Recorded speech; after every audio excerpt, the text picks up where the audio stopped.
কালের কণ্ঠতে আসছে আপনার চাঁদাবাজির অভিযোগে উপদেষ্টা আসিফ মাহমুদ। আমরা আসলেই আগে থেকেই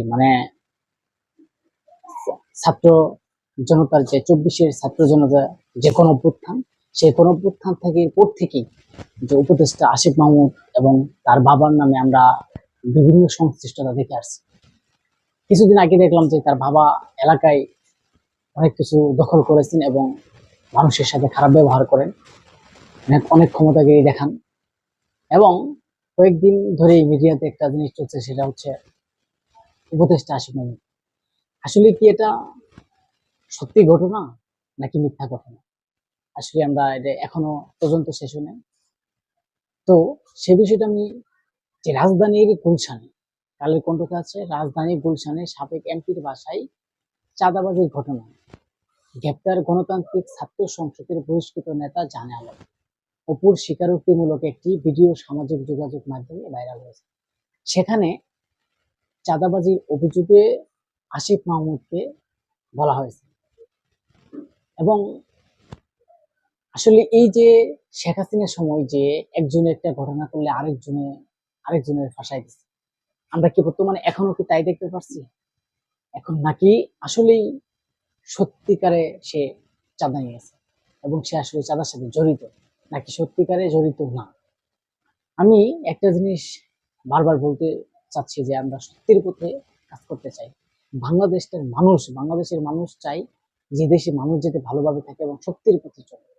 আর আজকে আমরা সেই দেখতে পাচ্ছি যে একই কায়দা, যে আমরা যখন দেখতে পাচ্ছি একজনকে পুলিশ বা সেনাবাহিনী বা পুলিশে ধরে নিয়ে গেছে, নেজার করে তার স্বীকারোক্তি নিচ্ছে মনের ইচ্ছা।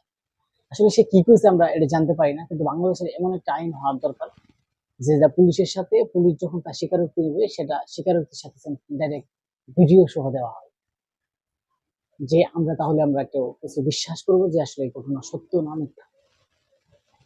তো আসলেই ছাত্র জনতার গণঅভ্যুত্থানের পর থেকেই তিনি আসলেই যে ছাত্র উপদেষ্টা, যিনি উপদেষ্টা হিসেবে পরিচিত আসিফ মাহমুদ, তার নামে যে বিভিন্ন সমস্যা বা বিভিন্ন কিছু মামলা হয়রানি বিভিন্ন কিছু হচ্ছে, আসলে সেটা সঠিক কিনা? সঠিক হলে সে উপদেষ্টা হলেও তার বিচার কার্যকর করতে হবে। আর যদি সঠিক না হয়, তাহলে যারা এগুলা প্রতারণা ছড়ায় যে বাংলাদেশের মধ্যে এরকম গন্ডগোল হয়, এটা আমরা যেন নির্বিচার পাই, বাংলাদেশের মানুষ যাতে বলতে পারে না এগুলো ঘটনা যেন না হয়, সবাই যেন একটা ঐক্যের ভাবে থাকে। কারণ এই ছাত্র জনতা গণঅভ্যুত্থানের পর শেখ হাসিনার পদত্যাগ করলো এবং শেখ হাসিনা যে চলে গেল, ছাত্র জনতা গণঅভ্যুত্থানের পরে আমরা বাংলাদেশের যে দলগুলো আছে, যে দলগুলোর ভিতরে আমরা দেখতেছি বিভাজন। একদল এক একভাবে যার যার মনের ইচ্ছা তারা চলে এবং যার যার মনের ইচ্ছা মতো তারা কথা বলে। তো আসলে এই যে সাবেক এমপির ভাষায় যে চাঁদার অভিযোগ, যে আসিফ মাহমুদের নাম উঠে আসছে, আসিফ মাহমুদের নাম শুধু এখন না, আরো বারবার বিভিন্ন কিছুতেই আমরা দেখতে পাচ্ছি যে আসিফ মাহমুদের নাম উঠে আসছে। তো আসলেই আসিফ মাহমুদের আমরা একটা যে জানা নামের একটা ভিডিও আমরা দেখলাম, যে ভিডিওতে কিন্তু স্বীকারোক্তি দিয়েছেন যে তার সাথে জড়িত আছে আসিফ মাহমুদ জড়িত আছে। আমরা আসলেই কিন্তু আপনারা দেখেন যে সাংবাদিক কিন্তু আশিক মাহমুদ থেকে কিছু জবানবন্দি নিয়েছে। আশিক মাহমুদ বলছে, যে বিষয়টা আশিক মাহমুদ বলছে আমি আপনাদেরকে বলে, আশিক মাহমুদ বলেছে জানে আলম অপুর সাথে 2022 সালে জানে আলম নামে 2022 সালে চিন্তা পরিচয় ছিল আশিক মাহমুদের। এবং 5 আগস্টের পর, মানে এই যে ছাত্র জনতা গণঅভ্যুত্থানের পর তার সাথে আর কখনো দেখা বা কথা হয়নি। তখন অনেকে অনেক ধরনের মন্তব্য করেন যে আগে এত পরিচিত ছিল, হঠাৎ করে আপনার সাথে পরিচয় শেষ হয়ে গেল। এমন হতে পারে সে উপদেষ্টা হওয়ার পরে সময় দিতে পারে না, বা বিভিন্ন প্রেক্ষাপটে তার সাথে দেখা হয় নাই, আর দেখা হতেও পারে। সেটা আসলেই বাংলাদেশের তদন্ত কমিশন চলছে, সেই তদন্ত কমিশনের প্রেক্ষিতে এই।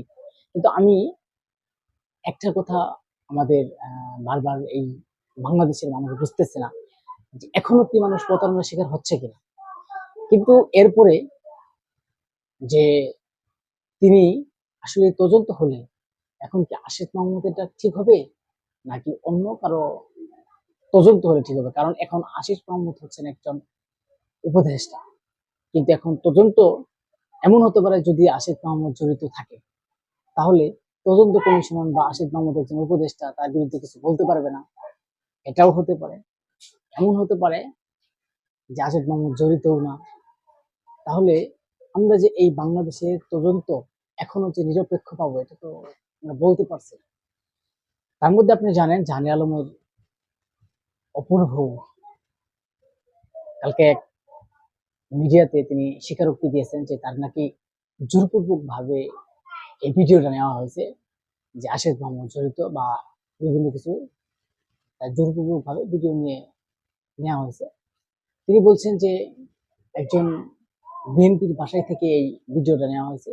আর এখানে বিএনপির যেন একজন গণমানুষের নেতা এবং বাংলাদেশের সুনাম অর্জনকারী মানুষ, শেখ হাসিনার সময় যে আন্দোলনের মানুষ এবং আন্দোলনের প্রথম সারিতে ছিলেন এবং গণতন্ত্রের জন্য যিনি লড়াই করেছেন, এবং বাংলাদেশের সাহসী এক যুবক যার নাম ইশরাক হোসেন। বাংলাদেশের অনেক মানুষ আছে, বাংলাদেশের প্রায় 60-70% মানুষ, সারা বাংলাদেশের মানুষ ইশরাক হোসেনকে ভালোবাসে এবং ইশরাক হোসেনকে, এবং আপনারা জানেন মানুষ তাকে বলে জনতার, ঢাকা মহানগরের জনতার মেয়র। ইশরাক হোসেন একজন ভালো মনের মানুষ। এবং এখানে আগে আমরা দেখলাম একটা পেজ ব্রিফিং এ একটা ভিডিও বার্তা নেওয়া হয়েছে অপুর অপুর কাছে একটা যে ভিডিও নেওয়া হয়েছে, সেটা বলছে যে উপদেষ্টা আসিফের সাথে জড়িত আছে। তার একদিন পরে আমরা আবার এখন দেখতে পাচ্ছি অপুর বউ বলছে না, সেই ভিডিওটা তার জোরপূর্বক নেওয়া হয়েছে, অত্যাচার নির্যাতন করে সে ওই স্বীকারোক্তি দিয়েছে এবং এর সাথে জড়িত ইশরাক হোসেন, বিএনপি নেতা। একজন নেতার মাধ্যমে এই উপদেষ্টা আসিফের নাম বলতে বাধ্য করেছে ইশরাক হোসেনের একটা দল। এখন আমরা আরেকটা নিউজ দেখলাম যে যমুনা টেলিভিশনের একজন লোক, যার যমুনা টেলিভিশনের তারা যখন এই বিভিন্ন তথ্য পেয়েছে, তখন ইশরাক হোসেনকে তারা ফোন দিয়েছে, যে ইশরাক হোসেন বলেছে তিনি নাকি কয়েকদিন তার মেডিকেলে অসুস্থ। আসলে আমরা এখন কোথায় বিশ্বাস করব আর কোথায় বিশ্বাস করব না, বাংলাদেশ এমন একটা পর্যায়ে গেছে। আমি মনে করি এটা যে বাংলাদেশের তদন্ত কমিশনার আছে তাদেরকে খতিয়ে দেখা, এবং আসিফ মাহমুদকে আমরা বলতে চাই, ভাই আপনার নামে এই যে সারা বাংলাদেশ থেকে আপনার বারবার আপনার নামে সমস্যা হচ্ছে, বা আপনার নামে অনেক ঝামেলা হচ্ছে, বা আপনার নামে অনেক রিপোর্ট আসছে, এবং আপনার নামে এই কারণে রিপোর্ট আসছে কারণ আপনি একজন যে ঢাকা মহানগরের যখন মেয়র হিসেবে ইশরাক হোসেনকে আদালত থেকে আয় দিলে, তখন যে ইশরাক হোসেন যে কথাগুলো দাবিগুলো তুলেছিল, সে সে দাবিগুলোর সাথে কিন্তু ইশরাকের সাথে এবং আসিফ মাহমুদের সাথে একটু দ্বন্দ্ব চলছে, আপনারা জানেন। এখন সেই দ্বন্দ্ব, ইশরাক হোসেন বলছে যে তিনি নাকি শপথ গ্রহণ করবে, আসিফ মাহমুদ নাকি সেটা করতে মানে ঝামেলা করছে। কারণ এই কারণেই করছে, কারণ ইশরাক হোসেন যদি মেয়র হয় তাহলে আসিফ মাহমুদ বা বিএনপি সামনে নির্বাচনের জন্য বিএনপির জন্য সুবিধা, এবং যদি বিএনপি এনসিপি নির্বাচন করে, তাহলেও কিন্তু উপদেষ্টা আসিফ যদি থাকে তাহলে কিন্তু সমস্যা। এ নিয়ে তাদের মধ্যে অনেক বিবাদ এবং সৃষ্টি হয়েছে।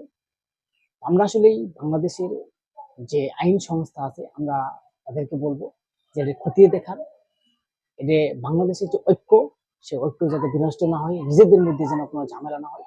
এই বাংলাদেশে আপনারা যে আওয়ামী লীগের সময় যে ক্ষতি, যে সমস্যাগুলো হচ্ছে, সেম টু সেম এখনো হচ্ছে। আমরা চাই যে বাংলাদেশের একটা নিরপেক্ষ তদন্ত কমিটি থাক, সেই তদন্ত কমিটি বাংলাদেশের মানুষ যেন সুন্দরভাবে এবং ন্যায়বিচার পায়, এবং যাতে এই যে একজন জোরপূর্বক মিডিয়াতে বক্তব্য নেওয়া, বা এই যে অপূর্ব যে এখন জোরপূর্বক ইশরাক হোসেনকে নিয়ে বক্তব্য দিচ্ছে, এটাও কিন্তু খতিয়ে দেখা দরকার। কারণ এটাও কোন আসিফ মাহমুদের পক্ষ থেকে জোরপূর্বক হচ্ছে কিনা আমরা সেটাও জানতে চাচ্ছি। তো বাংলাদেশের মানুষ চাই এটাই জানতে, নিরপেক্ষভাবে। সবাই ভালো থাকবেন। আর যদি আমার চ্যানেলটা এখন